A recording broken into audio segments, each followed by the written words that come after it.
Bien, continuamos acá en Resábado y ahí lo hablábamos más temprano con respecto a estas fechas tan vinculadas con la lucha por memoria, verdad y justicia. Ayer fue la marcha por la Noche de los Lápices, que se conmemora hoy en realidad, y el próximo lunes se cumplen 17 años de la desaparición de Jorge Julio López. Deberíamos en realidad recordar esa fecha como la primera vez que la justicia argentina reconoció la existencia de un genocidio en el marco de la dictadura cívico-militar que tuvo lugar en nuestro país, pero bueno, ese día nos enterábamos también de la desaparición de Jorge Julio López, y como es ya habitual, los compañeros de radio y compañeras de Radio Futura van a estar haciendo su tradicional vigilia radiofónica. Esto es allí en la radio, en 5 y 74. 75. Vos ahí es un lugar que supe ir, iba, pero no, o sea, es ahí en la sabes esquina. llegar, pero no sabes la dirección. Claro, pasa. Siempre me confundí la dirección, iba en bicicleta subiendo todo por 5.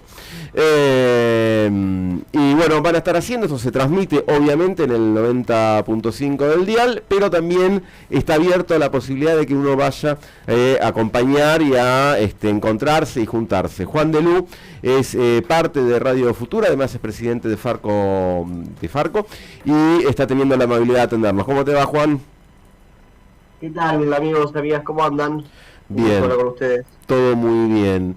A ver, pues es que yo en un momento apareció, está la vigilia de Futura, pero no tengo el recuerdo de la primera. ¿Cómo se gestó esto, no? De decir, bueno, acompañar esa fecha, con esto además una transmisión, un evento que dura toda la madrugada, desde las 9 de la noche hasta las 8 de la mañana del día 18. ¿Cómo fue esa primer vigilia y la idea después de sostenerla año a año? Bueno, fue al año de la desaparición, y ahí empezó a aparecer la idea, como siempre sucede en nuestros medios, de alguna cosa distinta, ¿no? Y ahí pensamos hacer un programa especial, 2-3 horas, y bueno, alguien tiró la idea de, ¿y si hacemos una transmisión de toda la noche? Hay que decir también que la Ciudad de La Plata tiene una alta tradición de este tipo de eventos, no quizás en transmisión de radio, pero sí en vigilias, ¿no? Porque estaba la histórica Vigilia por Miguel. El 24, ¿no? También la vigilia por Malvinas, o sea, hay varios tipos de eventos así que uno conocía ya. Y bueno, la idea es hacer un gran programa de radio que suceda toda la noche. Y bueno, la primera vez fue medio una locura, vamos a probar a ver qué pasa. Y lo que sucedió después es que se terminó llorando de gente al toque, digamos. O sea, mucha gente muy, muy interesada, primero por ahí en ver cómo se da un evento de este tipo. Y también, bueno, cuando uno va convocando a gente para charlar, la verdad que hay mucha gente que tiene muchas cosas para decir cuando lo pensás con enfoques amplios, ¿no? Y durante todos los años posteriores ha sido también una suerte de imagen del clima de época que estábamos viviendo, también con otras desapariciones, con otras situaciones o con otros momentos muy difíciles. Por ejemplo, cuando fue, no sé, pongo como punto alto la desaparición de Maldonado también. Es un espacio de encuentro también de las organizaciones, de muchas personas del campo popular, y que, bueno, en algún punto juntarse a hablar tantas horas hace que se traspase un poco solamente lo que podría ser una suerte de reivindicación, una efeméride, porque, bueno, esta cuestión de juntarse tantas horas efectivamente hace que el diálogo tenga que avanzar, ¿no? Y a mí siempre me dio una sensación de una gran conversación que arranca en el primer minuto y se extiende por una gran cantidad de horas, ¿no? Así que, bueno, eso es un poco lo que se viene haciendo. Nunca en la vida hubiésemos imaginado que se iba a hacer tantas veces, la verdad, para nada. O sea, está en la número 16. Sí, exactamente. López sabe cómo detenerlos, es la consigna de este año para esta vigilia. ¿A quién sabe cómo detener? ¿Por qué sabe? Bueno, siempre tratamos de poner una suerte de concepto o palabra o algo que sea llamativo en el sentido de que genere esta pregunta que te genera a vos, ¿no? A veces una pregunta hasta incómoda, ¿no? Podríamos decir. Pero lo cierto es que en este caso creo que cada cual por ahí puede pensar un poco cómo le llega este concepto. Te puedo decir el que me llega a mí personalmente.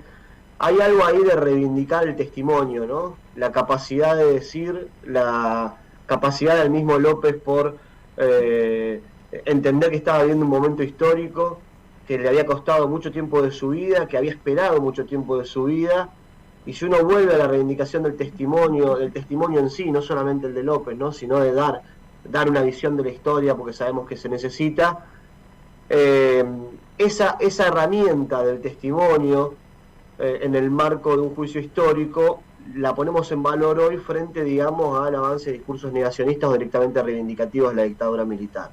O sea, creemos en parte que hay mucha información en el testimonio de López, de cómo lo cuenta, de cómo dice que vivió en democracia después tratando de tomar nota de todo lo que recordaba, de cómo él finalmente trata de mantener en ese testimonio una suerte de prolijidad y seriedad, pero en algún momento se le escapa también la parte más pasional cuando habla de la bronca que le da la figura de Checolás, en el momento que se quiebra también, cuando recuerda momentos más emotivos de ese cautiverio. O sea, hay un montón de cosas ahí que consideramos que hay un montón de información justamente para pensar cómo discutir hoy con los discursos negacionistas. También hay una cosa ahí que es de que sostener, digamos, la búsqueda de López, la búsqueda de justicia, la búsqueda de verdad, que es una pregunta abierta, es justamente también algo que pone en jaque estos discursos hoy, ¿no? Y algo más también que me parece que es importante para nombrar es que cada uno de nosotros, digamos, llegamos a entender lo que sucedió en la dictadura de diversos modos. A alguien le habrá llegado desde que era chico porque tuvo una familia que le contó, porque tuvo una familia a cual le desaparecieron a alguien, porque en la escuela le contaron, por una canción, no se sabe. No sabemos, digamos, de qué modo nos llegan estas cosas, ¿no? Y cómo nos conmueven para después entender. Pero a todos nos entra de algún modo distinto. Y a mí me da la sensación que es muy difícil que una persona que vea el testimonio de López o un fragmento, que la vea de verdad, concentrado, pueda, digamos, negar los acontecimientos. O sea, cuando vos entras en ver algo de esa manera, te llega desde tantos lugares, digamos, que es muy difícil después querer participar de un discurso, hasta te diría canchero, de decir, bueno, la dictadura ya pasó hace muchos años. O sea, es muy difícil volver atrás después. Cuando aparece el cuerpo, ¿no? De alguna manera, digo, la discusión ideológica puede ser infinita, pero cuando aparece el testimonio del cuerpo es como inevitable. Sí, o al menos no cuestionárselo. Al menos manejarlo con esa liviandad que uno de repente encuentra en algunos. Sí, yo creo que, por ejemplo, es algo que pasó mucho, es un poquito, creo que le pasó por ahí a algunas personas un poco más grandes que yo en la escuela, pero cuando se empezaba a pasar, digamos, la noche de los lápices, ¿no? Más allá de todas las visiones posteriores sobre la noche de los lápices, digamos, era algo que te marca para siempre esa película, ¿no? Cuando tenés cierta edad, porque tiene que ver con ver la historia delante tuyo, ver la edad que tenían esos jóvenes, sentirte cercano, digamos, hacerte la pregunta de por qué, digamos, por qué hacer eso. Entonces, lo que quiero decir ahí, hay una entrada, digamos, de la sensibilidad en este tipo de materiales que me parece que son muy necesarios justamente para que las personas puedan tomar dimensión más allá de decir, bueno, a ver, voy a leer historia de lo que pasó en la Argentina. Y también nos ayuda en algún punto a poder ejercitar muchos más elementos para las discusiones que hay que dar hoy, que son las mismas que hubo que dar siempre y que son las mismas que va a haber que seguir dando, ¿no? Pero bueno, aún así, de una manera u otra, estos discursos, estas visiones se han, no voy a decir masificado porque creo que no son masivos todavía, pero digamos, se han profundizado, han aparecido muchos más. Entonces, hablar de todo esto me parece justamente es lo que puede hacer que una persona que por ahí media distraída o que no tuvo el lugar en el cual pueda tener la información correcta o no se comunicó con estos temas, bueno, por ahí dice, esto no sabía que era tan así, o no me di cuenta, o no lo vi. O sea, me parece que hay algo de septiembre también que nos puede aportar justamente a estas discusiones, ¿no? Y aparte, porque al fin y al cabo tenemos que seguir hablando con gente para persuadirla o para poder mantener una charla en el cual las personas sientan que tienen algo del cual ser parte, ¿no? Es muy triste cuando la persona dice esto, no, bueno, pasó hace tanto tiempo, digamos, ¿no? Como si la humanidad no siguiese discutiendo lo que pasa hace 2000 años, hace 5000 años, ¿no? Pero bueno, sucede igual. Juan, hay una calle 7 en el rectorado, creo que fue el grupo Escombros o no recuerdo quién, al poco tiempo de sucedida la desaparición de López, hizo un mural, una intervención artística con una frase que en forma de pregunta dice: a que te podés acostumbrar. Hablábamos al principio, comparando justamente con la huella que por ahí ha dejado y tienen otros eventos relacionados y otras fechas relacionadas a la memoria, como la misma Noche de los Lápices, como bueno, ni hablar el 24 de marzo, momentos icónicos donde hay manifestaciones en todo el país, de mayor o menor medida. ¿Y qué pasa con Jorge Julio López? ¿Pasó a ser una cuestión más local? Dicho con esta crudeza, pero digo, era una figura y una causa y un aniversario que en otros momentos convocó una reacción, una organización y a manifestaciones en un montón de lugares del país, que es fuertísimo, desde el mismo lugar que vos lo estabas diciendo, pero también en cuanto a su significado, a su impacto, y tiene menos, sin embargo, menos anclaje, menos cardadura. Hay más gente acostumbrada. ¿Que ven algo por el estilo? Porque me parece que un valor extra de esa movida tiene que ver con eso. No dejar que nos acostumbremos. Ni hablar, creo que ese que citás lo hizo Surco, si no me equivoco. Surcos, ahí está. Sí. Y sabés, creo que porque es la confusión con Escombros, que está bueno lo que decís, porque te acordás que Escombros hizo El Hombre Roto, que se parece bastante. Claro. Entonces creo que por ahí se genera un poco la confusión. No, bueno, lo que decís vos, Pablo, es central. Creo que la búsqueda de respuestas sobre esto que estás diciendo vos es parte de la conversación del domingo también. A ver, el caso de Jorge Julio López se nacionalizó, eso no hay duda, ¿no? Fue un caso que lo conoce toda la Argentina.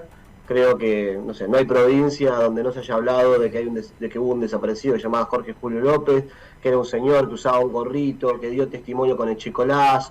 O sea, tomó una relevancia nacional a la altura de otros acontecimientos platenses, ¿no? Obviamente como el que acabamos de mencionar, como la Noche de los Lápices y otros. Además porque obviamente La Plata fue una ciudad particularmente golpeada por la dictadura militar. Entonces, bueno, a López se lo llevan por primera vez, digamos, la dictadura. Esa historia no trasciende tanto porque fue una más entre miles y miles, y después la desaparición de democracia, bueno, trasciende más que nada porque ya venía el tema, digamos, muy instalado, ¿no? El juicio histórico contra Chicolás, era una de las quizás 4, 5, 6 figuras de la dictadura y más de la provincia de Buenos Aires conocida. Fue el primer juicio también que se hizo cuando se retomaron, ¿no? ¿Cómo? Fue el primer juicio que se hizo cuando se retoman los juicios digamos, tras la anulación de las leyes de impunidad, es el primer gran juicio. Sí, ahí se había detenido en 2005, si no me equivoco, al Tigre Acosta y algunos más, pero que el primer gran juicio de estas características es este, ¿no? Contra Chicolás. Y la cuestión es, entonces, se nacionaliza el caso por el cimbronazo social que genera, por supuesto, es un golpe muy fuerte. Paralelamente, digamos, a la desaparición de López, estamos viviendo, digamos, el apogeo de los organismos de derechos humanos también. El 2006 es un año clave para los organismos de derechos humanos a nivel nacional. La cantidad la fuerza, bueno, los organismos de derechos humanos encabezaban también lo que podría ser, no sé, lo que podríamos llamar parte del campo popular también, ¿no? O sea, eran aquellos que podían lograr unir un montón de sectores. Y posterior a la desaparición de López, se da también una situación muy fuerte que es el rompimiento del movimiento de derechos humanos casi en dos sectores amplios, ¿no? Esto tiene que ver con distintas discusiones sobre cómo caracterizar el gobierno de Néstor Kirchner. Eso ya va para el 2007, bueno, una Argentina que empieza a cambiar también. Esto no vamos a hacer historia tampoco ahora, pero lo que quiero poner en foco con todo esto es que fue un año muy fuerte, digamos, de que todas las organizaciones políticas tenían vinculación con un organismo de derechos humanos o sus militantes participaban en los organismos de derechos humanos. O sea, era un lugar como, en algún momento fue el movimiento estudiantil, el movimiento obrero. Entonces, el caso se nacionaliza a un nivel tremendo, recorre Latinoamérica, vienen el organismo de derechos humanos también de otros países a ver qué pasaba con López y todo. La Plata se transforma en el epicentro militante de esta historia, por supuesto, porque la cuestión de López no es López nomás, es la imagen de una situación. O sea, los represores están acá y tienen capacidad de acción. ¿Qué pasa con la policía bonaerense? Bueno, todo un pacto de silencio que al día de hoy no se rompió, además, ¿no? Por supuesto. Entonces ahí el tema se instala brutalmente, como también puede ser parte de la militancia platense. Mucha gente iba a los juicios en ese momento también. O sea, era como casi común ir a los juicios. Entonces empiezan a avanzar los años y bueno, como todo, obviamente las discusiones políticas se profundizaron por un montón de otros temas, no solamente la discusión sobre la dictadura. Y digamos, cuando uno ve, bueno, una década después, no digamos 17, pero una década después, el interés por ir a un juicio ya no es tanto, porque ya se normaliza, ¿no? Y como todo lo que era novedad y se normaliza, lamentablemente pierde un poco de eficacia en la cuestión del interés público. No por algo malo, pero se da esa situación. Entonces, en una mezcla de que el expediente judicial no aporta una respuesta concreta sobre su paradero, no la aporta. Los juicios muy avanzados también, y quizás ya no una tan participación ciudadana de interés, y además de todo eso, digamos, nuevas discusiones, digamos, que empiezan a aparecer también en el seno de la política nacional, y una suerte también de cambio de prioridades, por decirlo así, de las organizaciones. Bueno, creo que un poco todo este combo hace que lamentablemente la desaparición de López, más allá de la movilización que se hace en La Plata históricamente, que nunca se dejó de hacer, y algunos otros eventos públicos que organiza también su hijo y otras personas, bueno, lamentablemente se empezó a transformar en una suerte de efeméride, o sea, una suerte de fecha reivindicativa y conmemorativa. Pero me parece que, justamente retomo al principio, Pablo, no nos podemos acostumbrar a que sea eso, porque, digamos, la desaparición de Miguel Bru, está bien, se hizo una tradición también política en la ciudad de La Plata, digamos, como algo bueno, se hace la vigilia en la puerta de la comisaría, pero siempre tiene que haber un porcentaje que sea del reclamo específico, porque hay un hecho criminal que sigue en vigencia, que es la desaparición de un joven que no se sabe, digamos, finalmente dónde fue a parar. Y un acto sí, perdón, pero con la diferencia de que en ese caso además hay culpables condenados y falta el cuerpo. En este caso, lo que lo hace más urgente o lo que hace que duela más que se pierda o que nos acostumbremos citando esa frase es que no se sabe no solo dónde está López, no se sabe qué pasó, no se sabe quiénes son los responsables, no hay personas condenadas, no hay nada. Totalmente, no, por eso, en el caso de Miguel, si bien fueron condenados, pero no se sabe dónde está Miguel, siempre tiene que haber, me parece, una cuota que sea del reclamo específico más allá de la efeméride. Y con López, como vos decís, peor aún, digamos, el interrogante es total. Entonces, me parece que por lo menos desde la comunicación también, o de los que van a hacer una actividad, hay que renunciar, digamos, a hablar de esto como si fuese una efeméride. Entonces, viene viene la fecha de que López desapareció. Bueno, ¿qué podemos hacer con esto, no? ¿Qué es lo que nos sirve de como conversación, como reclamo, como exigencia de búsqueda de justicia y verdad? O sea, ahí hay un desafío, me parece, para todos aquellos que podamos pensar algo sobre esto, porque si lo transformamos en una efeméride, si lo transformamos en un comentario nomás, me parece que estamos en problemas. Y estamos en problemas frente a la discusión actual, porque si nosotros mismos lo tomamos, insisto, como si fuese una fecha más, bueno, frente a la discusión negacionista, vamos a perder debilidad también, porque nosotros tenemos que decir, miren si no hubo consecuencia directa de lo que hicieron los represores, que llegó hasta que quisieran frenar un juicio en el año 2006, ya habían pasado varios años, y al día de hoy no tenemos respuesta.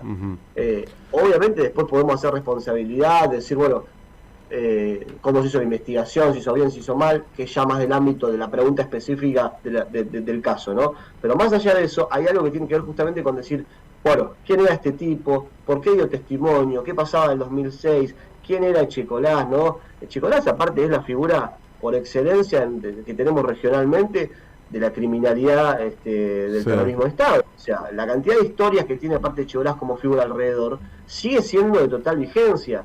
Toda la vinculación que aparece de Victoria Villarroel hoy es con Echecolás, digamos, ¿no? Porque Echecolás era, además de ser un genocida, era un militante de su causa y juntaba a la gente que era militante de su causa con distintos objetivos. Digamos, entonces, hay una vigencia total. Si tenemos posibilidades de que haya una vicepresidenta que pueda haber sido parte de los sectores que militaban las causas de los genocidas, y esto ya no es una opinión, digamos, esto es información, digamos, bueno, de esto vamos a tener que hablar mucho más que nunca. O sea, de todo esto vamos a tener que discutir alrededor de todo esto.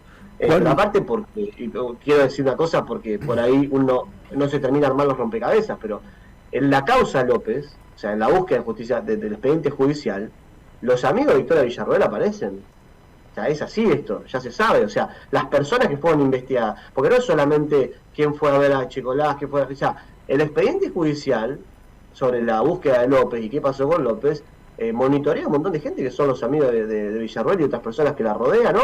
y de gente que seguramente ni siquiera todavía linkeamos quiénes son. O sea, ese es el problema de gravedad que tenemos hoy.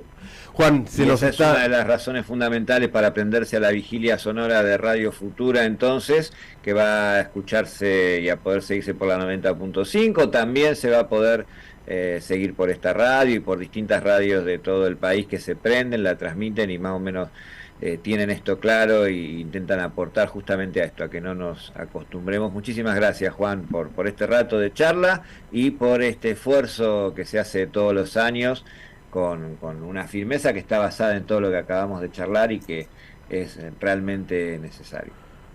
No, un gusto para mí, gracias por este ratito.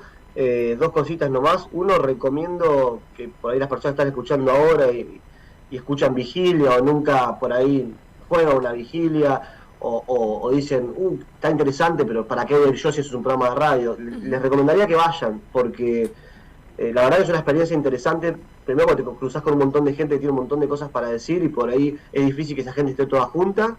Me parece que es una experiencia que está buena para transitarla, así que recomiendo ir. Aparte, vamos a hacer el estudio en un lugar un poco más amplio para que la gente pueda participar y escuchar. Y eso me parece que es importante, digamos, estar ahí. Y después, bueno, nada, pensar también que estas ideas, estas experiencias salen siempre de nuestros medios, ¿no? De poder hacer algo más allá, de poder pensar algo que le dé una vueltita más, de poder generar una conversación y un archivo que también en algún punto quede para ir a buscarlo, quede para la historia, porque por la vigilia ha pasado gente que ya no está con nosotros, digamos.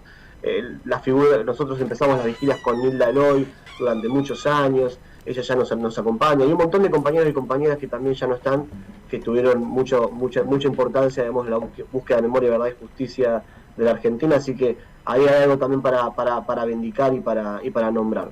Les mando un abrazo grande. Juan, muchísimas gracias y bueno, seguramente nos crucemos en algún momento mañana. Che, nos tenemos que ir, pero raja.